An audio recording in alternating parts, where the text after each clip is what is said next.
on reprend Bezrat Hashem notre étude sur la tour de Babel. Alors, j'ai plusieurs choses à dire parce qu'il y a eu des questions et il faut revenir. D'abord, premièrement, si vous avez accès à un Zohar dans l'édition originale, vous allez voir que dans ces pages-là, comme dans d'autres pages de Bereshit, la page, elle est coupée en colonnes. Pourquoi? Parce qu'on a inséré dans ces pages-là et dans d'autres plusieurs textes. Donc, il y a le Zohar lui-même, il y a le Sitré Torah et il y a encore d'autres textes. Ce qui fait que du coup, la pagination, elle repasse de folio A et B à des folios en colonnes. Et comme c'est pas bien établi, c'est pas facile de s'y retrouver. Nous, on est toujours dans le Zohar et on doit être en 74A, normalement. Alors, on m'a posé une question vendredi et j'ai besoin de faire un point sur ce qui a été dit. Je reprends toujours, il faut prendre son temps, il faut étudier tranquillement. On a un texte de la Torah. Ce texte de la Torah, il a 9 versets. L'histoire est plutôt claire, à savoir que ces gens-là qui ont fait cette tour de Babel, ils ont fait des choses pas bien. La preuve, c'est qu'effectivement, Dieu n'est pas content. Et que donc, on a vu, et on voit au verset 9, Alken Karashim Babel, Kisham Balachem Sefat Kolares, parce que, et c'est pour ça qu'on a appelé son nom Babel, parce que c'est là-bas qu'il a embabelé, ou qu'il embabela, comme j'ai expliqué dans les cours précédents, Hachem, Sfat Kolares, la langue de toute la terre, ou Misham et Fitsam Hachem Alpene Kolares, et de là-bas, Hachem, il les a dispersés sur les faces de toute la terre. Donc ça, on comprend que c'est pas bien. Maintenant, ce que nous, on veut comprendre, et je vous répète, 9 versets, c'est beaucoup. Et maintenant, on a 9 versets pour comprendre ce qui s'est passé. Parce que si on lit concrètement, on comprend pas vraiment pourquoi c'est mal ce qu'ils ont fait. Ils vont dans un endroit, ils veulent construire une tour, ils veulent construire une ville. C'est l'air. C'est quoi? Où est la difficulté? Ce qui va se passer dans le Zohar, c'est qu'on va analyser mot par mot tout ce qui s'est passé pour comprendre la gravité de la chose. Donc, il faut prendre mot par mot, lettre par lettre, les 9 versets. Si vous voulez tout de suite, et d'ailleurs, vous voyez bien que la complexité, c'est que si on se base sur le verset 9, où on dit qu'à la fin, Dieu, il a embabelé, il a mêlé la langue de la terre, on voit pas le rapport, nous, qu'il y a entre leur projet, ce qu'ils font, et la langue. Donc, le Zohar, il prend son temps. Donc, on avait commencé dans les cours précédents déjà à analyser le phénomène de la construction. Vous vous rappelez, c'est quoi une construction? Et progressivement, on va déployer, et on va avoir du temps, tout ce qui s'est passé. Alors, on avait vu la dernière fois, vous vous rappelez, cette notion de Nos'am Mikedem. Ils ont voyagé depuis le Kedem. D'accord? Le Zohar, sur ça, il avait été très clair. Il avait dit qu'à savoir qu'ils se sont séparés de l'origine. Ils se sont déplacés de l'origine. C'est-à-dire, je reprends, parce qu'il faut réécouter, les gens, ils écoutent les cours trop rapidement, qu'il y avait, avant cette période-là, une origine commune, des langues multiples, ça on l'a bien expliqué, et que le problème donc, n'est pas le problème de la langue, c'est que tout ça est lié à un socle commun. Très bien. Eux, maintenant, ils veulent s'en détacher. D'accord? Ils veulent s'en détacher. C'est ça qu'on a compris de Vaï ben Sa'am Mikedem. Vaïm Se'u Bika, et ils ont trouvé une vallée. C'est-à-dire quoi, ils ont trouvé une vallée? Alors, nous, on peut penser, ils ont dit, tiens, super, il y a une vallée. C'est quoi, ils ont trouvé une vallée? Alors, il a dit, attention, cette notion de Metsia, ça veut dire que, pour eux, ça a été une trouvaille. C'est-à-dire, c'est pas n'importe quoi. On verra, si Dieu veut, dans les cours prochains, c'est quoi cette vallée? C'était pas n'importe quel lieu, c'était pas n'importe quel endroit. D'accord?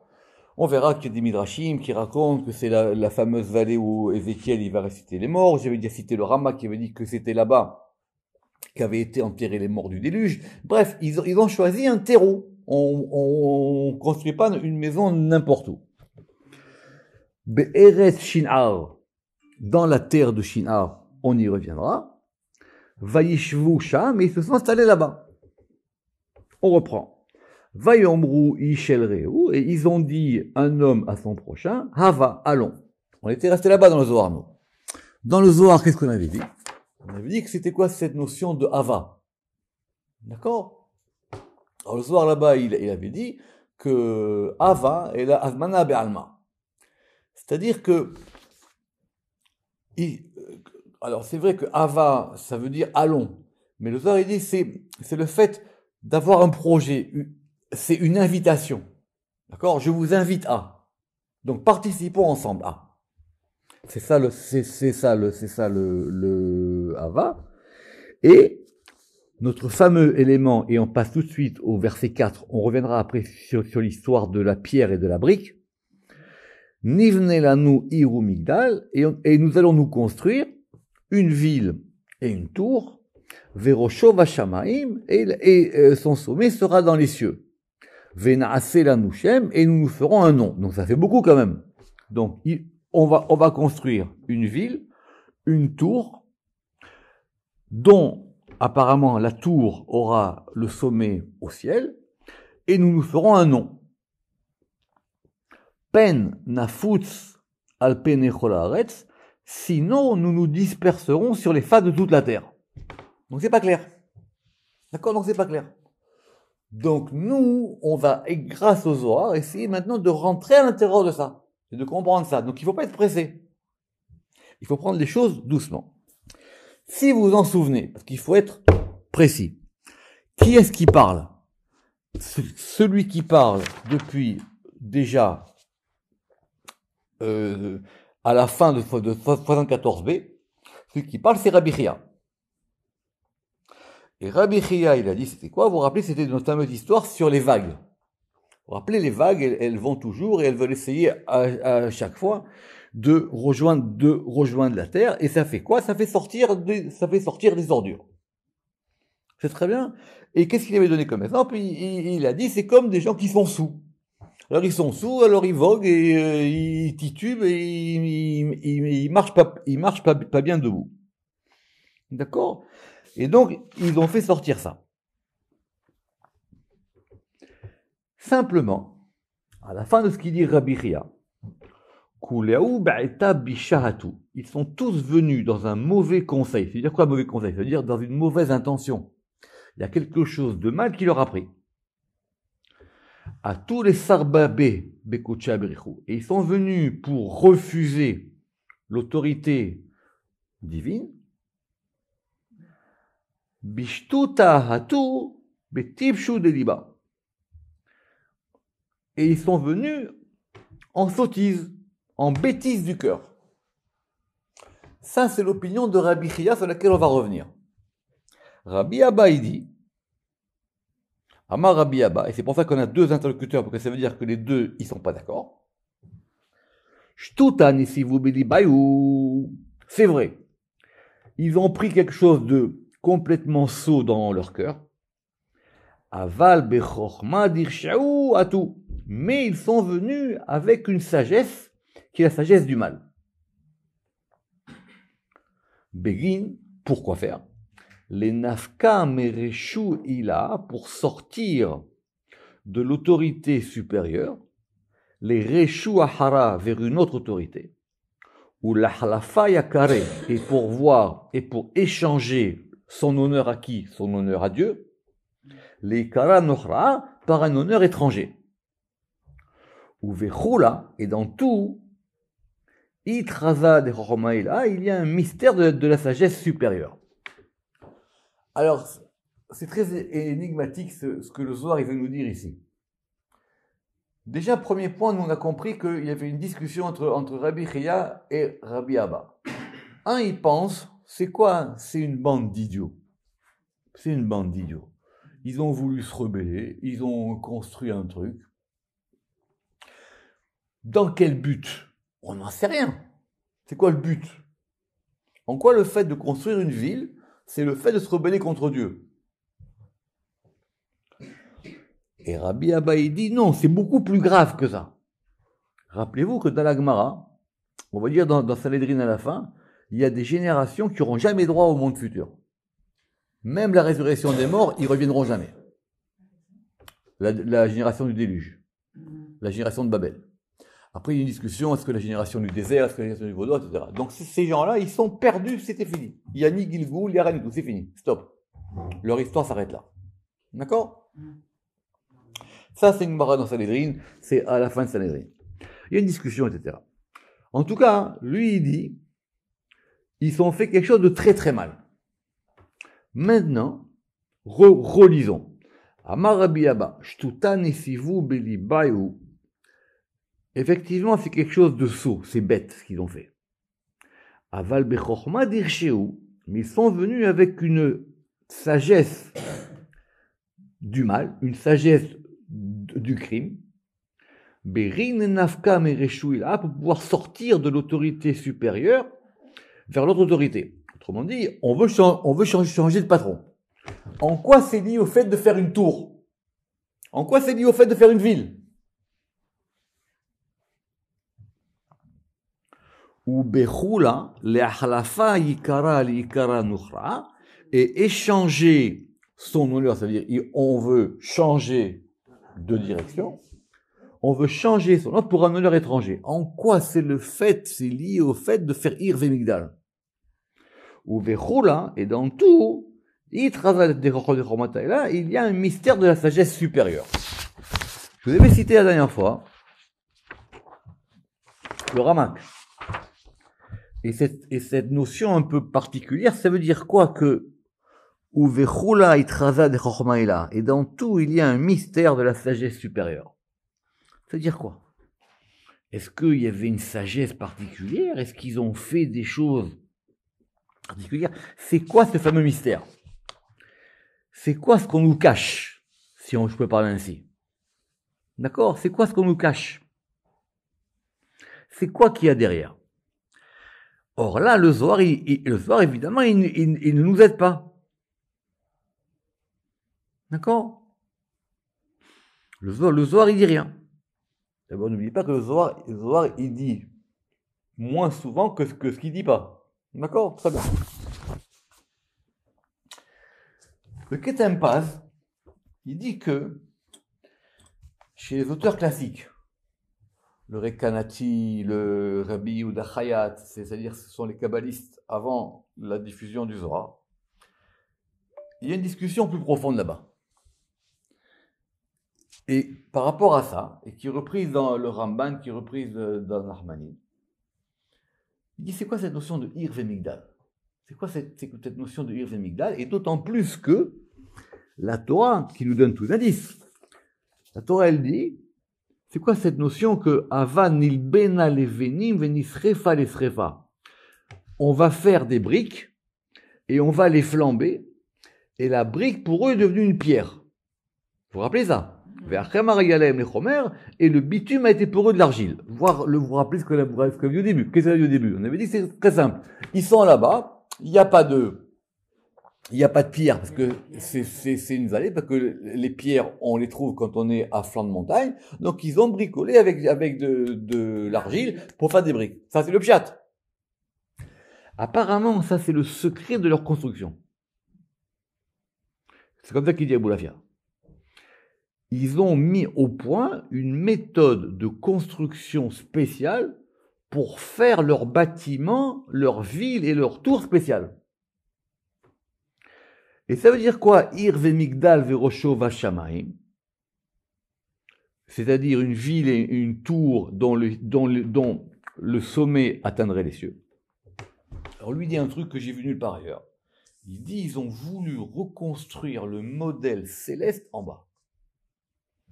Ils ont pris les mesures de comment ça se passait dans les mondes supérieurs. Ils ont pris les mesures de ce qu'on appelle le shiur commun.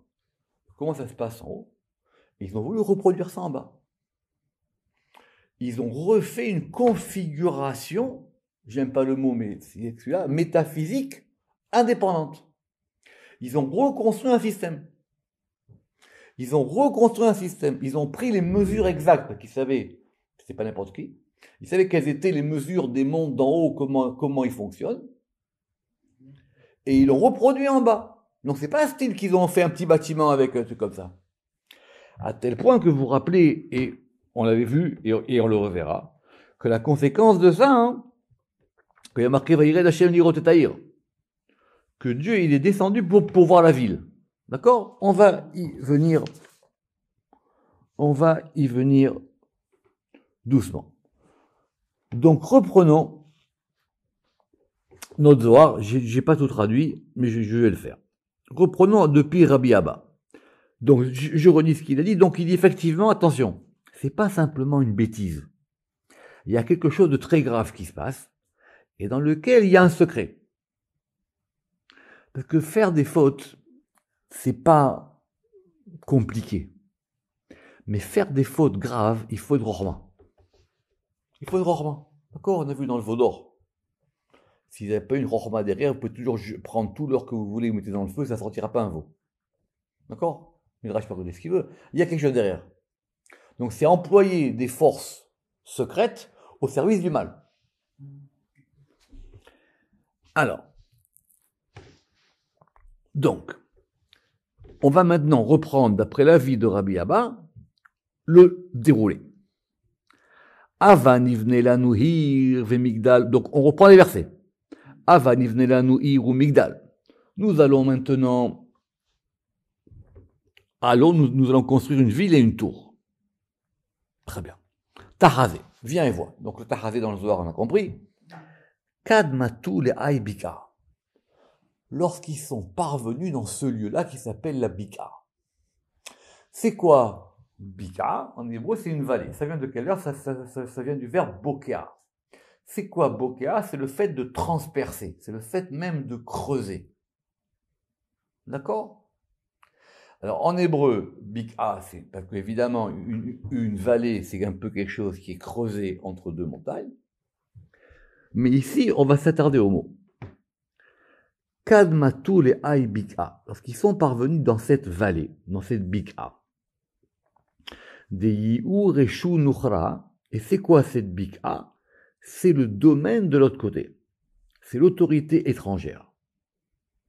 Vehiz Gali Lehu, et qu'a été dévoilé à eux, Atar de Shaltunta Da, le lieu de cette domination, Takia qui est enfoncé, Bero Nuneyama à l'intérieur des poissons de la mer.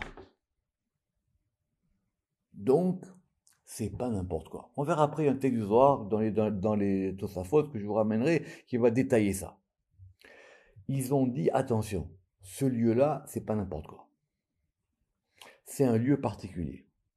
Ils ont choisi un terreau particulier. C'est quoi ce terreau?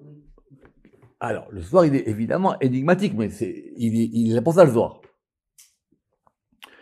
Donc, on relit. Lorsqu'ils sont arrivés dans cet endroit-là qui s'appelle Bika. On verra. Bika, ça veut dire que c'est quelque chose qui est enfoncé. Et cet enfoncement, c'était le lieu de l'autorité étrangère. C'était le lieu de force très spéciale. Et ils ont eu un dévoilement. Ils ont compris qu'ils ont dit, oulala, attention, ici, c'est pas n'importe quoi. Ils galaient Léo, et ils ont vu que c'était le lieu de l'autorité extérieure. Pourquoi? Takia Bego Nuneyama, parce que c'était là qu'il y avait l'enfoncement à l'intérieur des poissons de la mer. Alors, encore une fois, c'est le Zohar. Si vous pensez que le Zohar il va tout vous délivrer, vous êtes mal barré.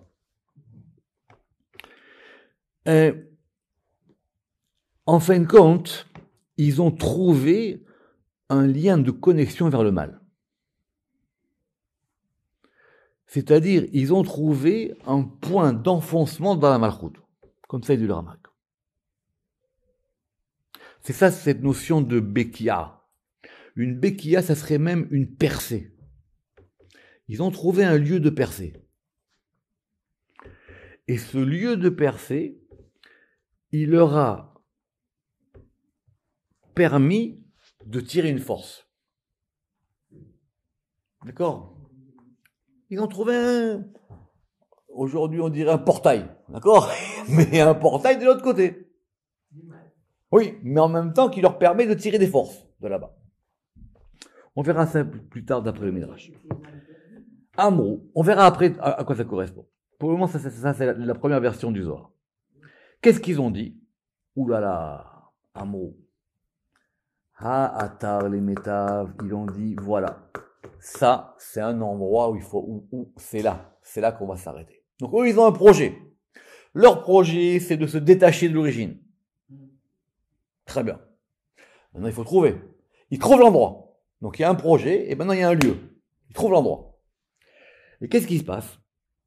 Il dit, voici un lieu pour s'établir, ou l'id katfa liba, et pour pouvoir endurcir le cœur, ou les ithanaa be tatae, et pour qu'en profitent les inférieurs. Ça veut dire c'est un lieu dans lequel ils vont pouvoir renforcer leur projet. Et que ce projet-là, il profite aux forces d'en bas, et pas aux forces d'en haut. Le Ramak il dit parce que, c'est quoi cette expression que pour que puissent en profiter les inférieurs? Il dit parce qu'il n'y a dans le monde supérieur, qui est le monde saint, il n'y a pas de moyen que les gens d'en bas puissent en profiter. Il faut monter dans les mondes supérieurs pour pouvoir profiter de ça. Donc eux, ils ont pris ils ont dit, on veut trouver un endroit pour que les forces d'en bas profitent des forces d'en haut. On veut donner de la puissance au mal. Et donc, c'est ce qu'ils ont fait. On continue. Et tout de suite, ils ont dit, alors là, on s'arrête là, et maintenant, c'est là qu'on va construire. Miyad avadim naloir.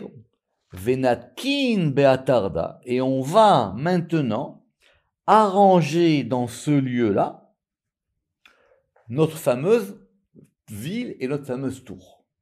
Donc ils ont un projet. Ils disent on a les plans secrets pour pouvoir construire un monde parallèle.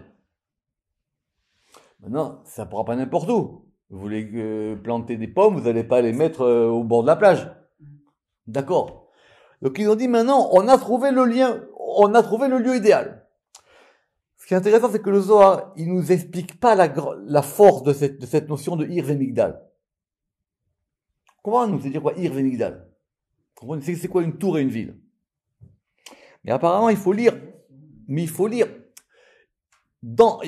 entre les lignes du Zohar.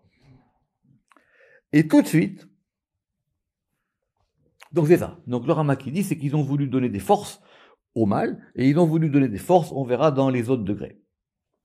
On continue. Et qu'est-ce qu'ils disent? C'était ce qu'on avait dit tout de suite, c'est dans le même verset, dans le 4. Alors évidemment, Verosheva Shamaim et dont le sommet de la tour atteindra les cieux. Venaase la Nushem, et nous allons nous faire un nom. C'est-à-dire quoi? Nous allons nous faire un nom. Besséder. Très bien. A priori, c'est ce que ça veut dire. Alors on y va. Atarda. Il a dit donc, ce lieu-là, il sera pour nous, les Dahala Velahara. Il sera pour nous un lieu qui va nous permettre de craindre. Alors ça veut dire quoi? Les Dahala Velahara, j'ai pas trop compris. Mais ça veut dire apparemment pour qu'on puisse effectivement faire ce qu'on veut. Venivne, et maintenant on va construire. Donc maintenant on comprend le sens de la construction. Maintenant on va construire là-dessus. Donc quelqu'un il a un mauvais projet, il trouve le bon endroit pour faire son mauvais projet, c'est-à-dire encore pire. Et maintenant il dit sur ça je vais construire. Donc quand quelqu'un normalement dans la vie il a un mauvais projet et qu'il veut le mettre, ça s'appelle pas qu'il construit. Ça s'appelle qu'il détruit. Non, lui, il croit qu'il construit quelque chose. C'est pour ça que le Zohar, il a tiqué depuis le début sur cette notion de construction. Tu construis quoi? Qu'est-ce que ça construit? C'est très, très intéressant. Et nous allons donc construire les Atarda dans ce lieu-là, Ir ou Migdal, une ville et une tour. La Malan, c'est pourquoi les Salka là, pour qu'on puisse maintenant s'élever vers le haut, des là et qu'on ne puisse pas profiter du haut. Ils veulent puiser leur force d'en bas. Alors pourquoi la tour? Justement, pour pouvoir faire une connexion. C'est pour ça que le Mikdash Meler, le Ketem Paz, il a dit, en fin de compte, ils ont voulu reproduire en bas le même système que le monde d'en haut. Ils avaient des mesures, ils avaient les plans secrets.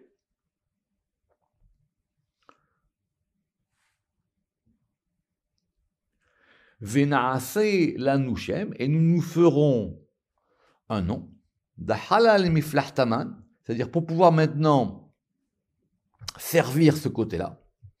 Pen Nafutz, et ça veut dire quoi de crainte que nous soyons, ça veut dire quoi de crainte que nous soyons dispersés des autres côtés, les Darilachalin, des Baraz Israëlma, et pour effectivement, pour que, alors, le Pen Nafutz, il n'est pas facile en hébreu, parce que nous, c'est une question de grammaire.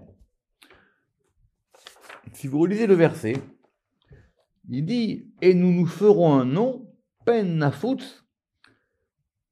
Alors, normalement, tout le monde traduit à la négative. C'est-à-dire de craindre que nous soyons dispersés sur les surfaces de la terre. Qu'est-ce qu'il avait dit là-bas, le Midrash? Le Midrash, il avait dit c'est qu'ils ont eu peur, ils ont dit si maintenant le déluge revient, ça va recommencer pour nous. Mais apparemment, ici, le Zohar, il y peine non pas sinon, mais pour que. C'est soit on dit pour ne pas qu'il nous arrive, ou c'est pour ce qu'on veut. C'est ça le peine. Il n'est pas facile en hébreu, cette conjonction. Après le Zohar, ça veut dire que on va nous faire un nom pour que justement on puisse maintenant disperser notre énergie sur toute la terre. C'est comme ça que je comprends la fin du Zohar. Et qu'effectivement, on puisse faire ça de tous les côtés du monde. Qu'est-ce qui va se passer tout de suite? Vayired Hashem lirot et ta'ir v'et Migdal. Dieu, il est descendu tout de suite voir la tour et la ville.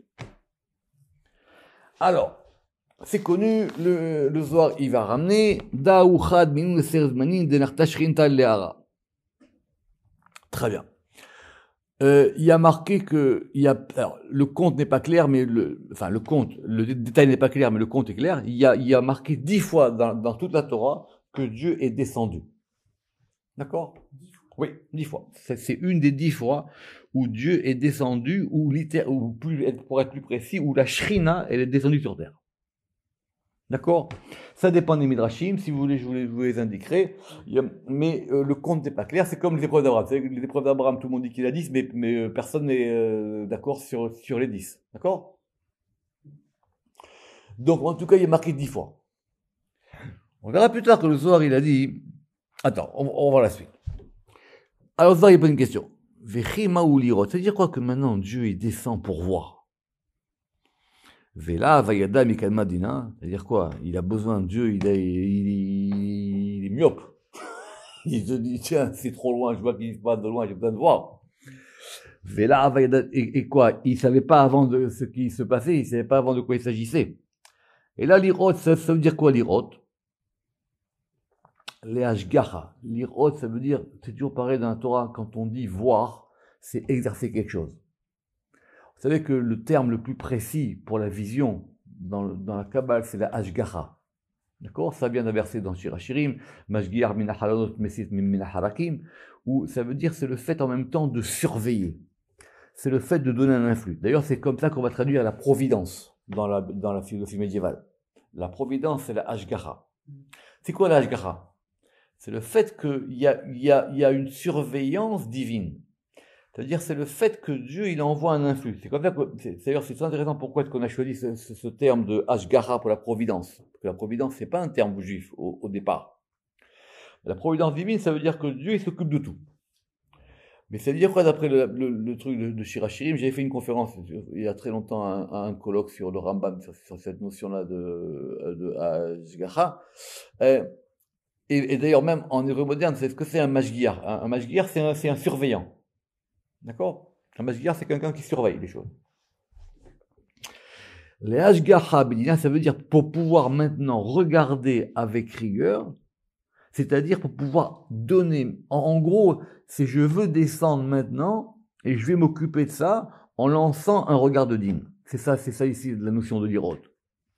Yir et Hachem, et le Zohar, il ramène un autre verset. C'est quoi ce verset? C'est un verset intéressant. C'est le verset que, quand les Bnei Israël, ils se sont rebellés contre Moïse au début. Quand Moïse, il est venu, il a dit, super, je vais vous faire sortir d'Égypte. Ils ont dit, c'est quoi? Non seulement tu ne veux pas sortir d'Égypte, mais en plus, Pharaon, il a redoublé pour nous les tâches là-bas. Le verset là-bas, il dit, Yir et Hachem alechem veishpot, c'est-à-dire que Dieu, il va venir sur vous et il va vous juger.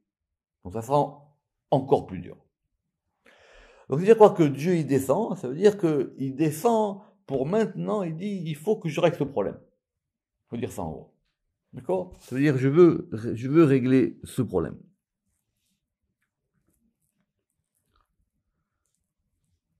Alors le Rama qui dit, mais, parce que de toutes les manières, la question, elle est fondamentale. Il dit, parce que d'abord, comme je dis, toutes les fautes ne se valent pas. Et il y a des fautes qui font plus de dommages que d'autres. D'accord? Alors il dit, effectivement, il dit que les fautes ne sont pas communes. Et il y a des fautes qui renforcent le mal plus que d'autres. Simplement, on va terminer ce Mahamar sur une question du Zohar. Qu'est-ce qu'il dit le verset? Le verset, il dit que Dieu, il est descendu pour voir la ville. D'accord? Ir ve Migdal. Achan, it listakla.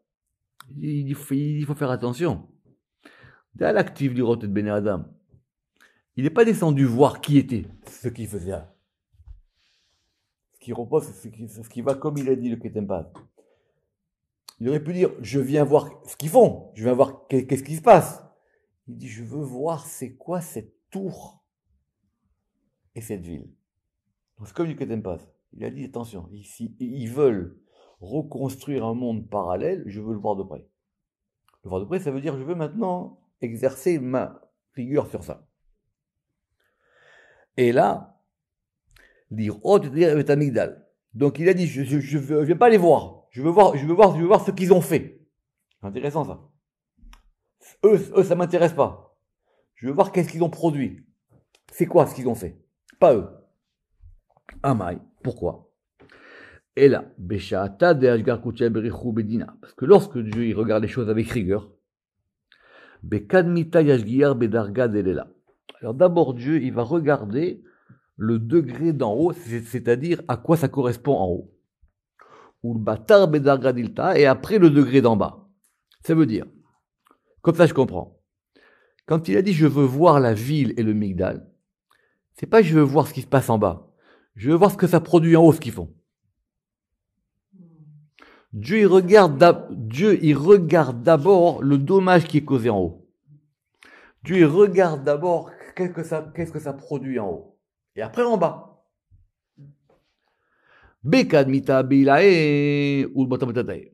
Donc, au départ, il regarde ce qui se passe par rapport à ça dans les mondes supérieurs. Et après, dans les mondes inférieurs. Je relis.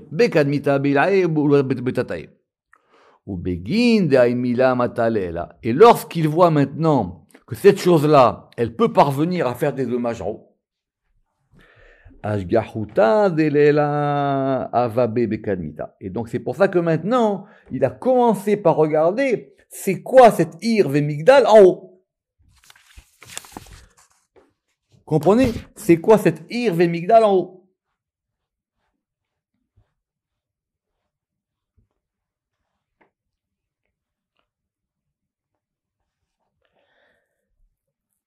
Alors, ah ben oui.